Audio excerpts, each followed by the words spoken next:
xogtooda raadshay marwadii xulka la keenay xilligan aniga siibay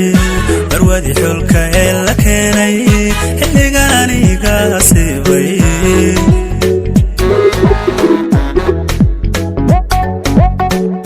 dunida xawalayda joogta markaan xogtooda raadshay marwadii xulka la keenay xilligan aniga siibay marwadii xulka la keenay xilligan aniga siibay